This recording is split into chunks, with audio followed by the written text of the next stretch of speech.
بسم اللہ الرحمن الرحیم اللہم کن ولیک الحجۃ ابن الحسن صلواتک علیہ وعلی آبائہ فی ہذہ الساعات وفی کل ساعہ ولیا وخافضا وقائدا وناصرا ودلیلا معینا حتی تسکنہ ارضک طوعا وتمتعہ فیہا طویلا اللہم صلی علی محمد وعلی محمد وعجل فرجہم۔ عزیزان گرامی قدر، خدا کی ذات نے جہاں پر شب قدر کو نازل فرمایا، وہاں پر شب قدر کے بعد سب سے افضل ترین رات جو ہے وہ آج کی رات شب نیمہ شعبان یعنی 15 شعبان کی رات ہے۔ شب قدر کو اختصاص دیا رسول اللہ کے ساتھ، اور اہل بیت فرماتے ہیں کہ نیمہ شعبان یعنی 15 شعبان کی رات یہ ہم اہل بیت کے ساتھ خاص ہے۔ اس کے کچھ مختصر سے اعمال ہیں کہ جس کو کرنے کی وجہ سے انسان خدا کی بارگاہ میں ایک تو قرب بھی اس کو اللہ کا ملتا ہے، اور دوسرا اس کی جو حاجات ہیں وہ بھی بارگاہ خداوندی میں قبول و منظور ہوتی ہیں۔ سب سے پہلے ان اعمال میں سے ایک تو یہ ہے کہ انسان اس شب غسل کرے، کیونکہ فرماتے ہیں کہ غسل کرنے کی وجہ سے اللہ اس کے گناہوں میں تخفیف کر دیتا ہے، یہ غسل باعث تخفیف گناہ بنتا ہے۔ اور پھر یہاں تک امام جعفر صادق علیہ الصلوۃ والسلام نے فرمایا کہ اس رات کو اگر کوئی انسان ساری رات جاگ کر گزارے، یعنی شب بیداری کرے، دعا مناجات اور اہل بیت کی محبت کے ساتھ اس شب کو گزارے، تو جس دن بعض لوگوں کے دل مردہ ہوں گے اس کا دل مردہ نہیں ہوگا۔ اور خدا کی ذات نے اپنے عزت و جلال کی قسم کھا کر کہا ہے کہ اگر کوئی انسان اس رات عبادت کرے، اس رات کو جاگے، شب بیداری کرے، تو اللہ اپنی عزت کی قسم کھا کر کہتا ہے کہ میں اس کی ساری حاجات کو بھی قبول کروں گا، اور اس کے گناہوں کی بھی بخشش کر دوں گا، اور اس کی جتنی بھی حاجات ہیں اس کو قبول کروں گا، الا کوئی معصیت یا گناہ کے بارے میں دعا کرے وہ نہیں، باقی جتنی بھی اس کی حاجات ہیں خدا کی ذات اس کو قبول و منظور فرمائے گی۔ تو سب سے پہلے ایک تو شب بیداری کرنی ہے، دوسرا غسل کرنا، یہ گناہوں میں تخفیف کا باعث بنتا ہے، اور اس کے بعد سب سے مہم اس شب کا عمل زیارت امام حسین علیہ الصلوۃ والسلام ہے۔ اگر کوئی امام حسین کی زیارت کرے آج کی رات یعنی 15 شعبان کی رات کو، امام حسین کی زیارت کرنے کی اس قدر تاکید ملتی ہے جتنی کسی اور عمل کی نہیں ملتی۔ اور امام حسین کے حرم میں کربلا معلیٰ میں عاشورہ کے بعد سب سے زیادہ رش جو ہوتا ہے وہ اسی رات میں ہوتا ہے، کہ اکثر لوگ کوشش کرتے ہیں کہ ہم امام حسین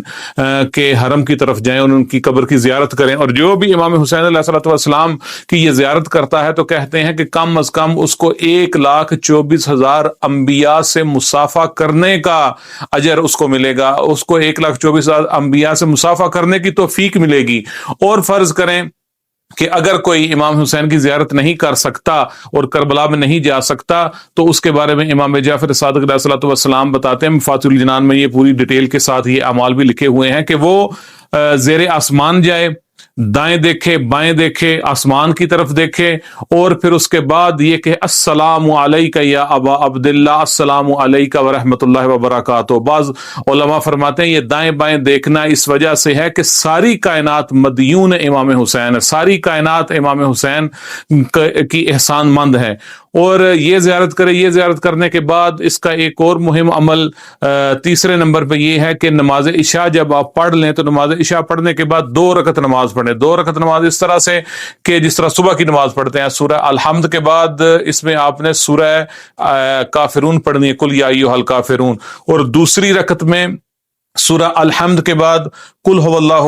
احد پڑھنا۔ جب آپ نے یہ پڑھ لیا تو اس کے بعد 33 دفعہ سبحان اللہ، 33 دفعہ الحمدللہ، اور 34 دفعہ آپ نے اللہ اکبر یہ تسبیح پڑھنی ہے۔ اس تسبیح کو پڑھنے کے بعد اس کے بارے میں کچھ چھوٹے چھوٹے سے مثلاً اعمال ہیں، وہ مثلا ضرور کیجیے گا، وہ میں آپ کو ادھر پڑھ کے بتا دیتا ہوں کہ مفاتیح الجنان اب جب کھولیں گے تو یہاں پر نیمہ اعمال کے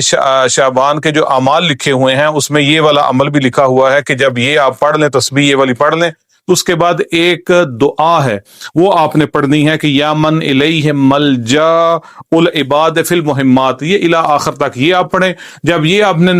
دعا پڑھ لی تو اس کے بعد اپنا سر سجدے میں رکھ کر 20 مرتبہ آپ نے یا رب کہنا ہے، اور اس کے بعد 7 مرتبہ یا اللہ کہنا ہے، 7 مرتبہ لا حول ولا قوۃ الا باللہ کہنا ہے، اور اسی طرح پھر 10 مرتبہ ماشاء اللہ کہنا ہے اور 10 مرتبہ لا قوت الا باللہ کہنا ہے، اور پھر محمد آل محمد پر درود بھیجنا ہے۔ اس کے بعد آپ کی جتنی بھی حاجات ہیں اس نماز کے بعد، اس عمل کے بعد، وہ مانگے۔ خدا کی ذات کہتی ہے کہ اگر اس کی حاجات بارش کے قطروں کے برابر بھی ہوگی تو خدا اپنے فضل و کرم کے ذریعے سے اور اس عمل کے ذریعے سے، اس عمل کے وسیلے سے اس کی تمام حاجات کو اپنی بارگاہ میں شرف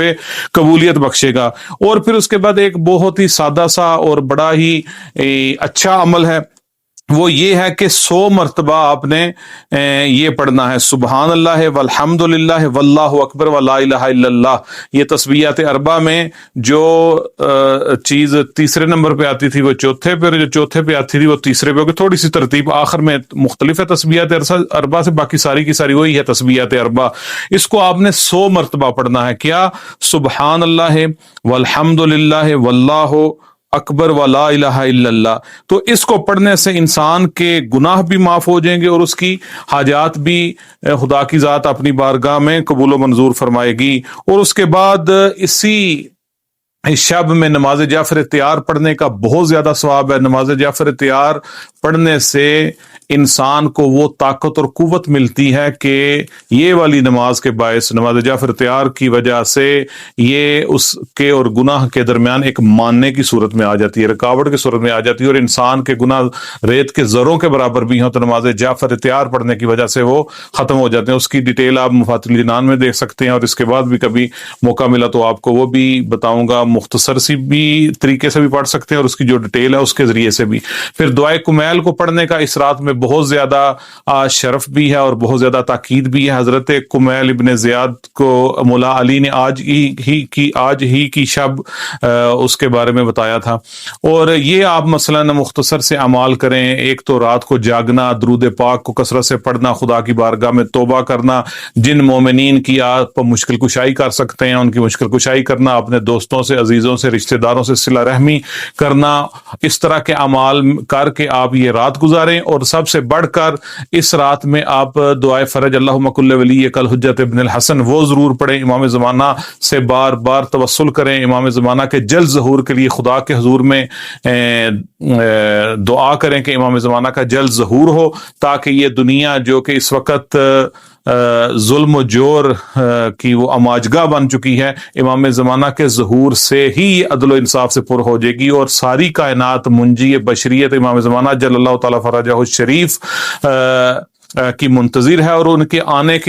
آنے کے سبب ہی یہ سارا کچھ ہو سکتا ہے کہ دنیا امن کا گہوارہ بن جائے، اور تمام مومنین و مومنات، مسلمین، حتیٰ کہ انسانیت کے تمام دکھوں دردوں کا حل ہی امام زمانہ کے ظہور، امام زمانہ کے خود ظہور، ان کا اپنا ظہور ہو جائے، ان کو اتنا فائدہ نہیں جتنا ہم لوگوں کو فائدہ ہے، کیونکہ ہماری ساری مشکلات و پریشانیوں کا حل ہی امام زمانہ کے ظہور میں پوشیدہ ہے۔ تو اس رات کو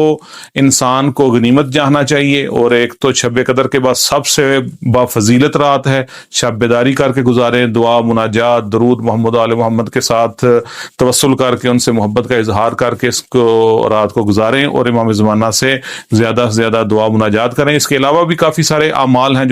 جو کہ آپ مفات الجنان میں دیکھیں گے تو آپ کو مل جائیں گے۔ خدا کی ذات سے دعا ہے کہ خدا محمد و آل محمد کے صدقے ہمارے ان اعمال کو قبول و منظور فرمائے، پہلے تو توفیق دے، پھر ان کو قبول و منظور فرما کر امام زمانہ کی خصوصی نظر کرم ہم سب کے شامل حال فرمائے۔ والسلام علیکم ورحمۃ اللہ وبرکاتہ۔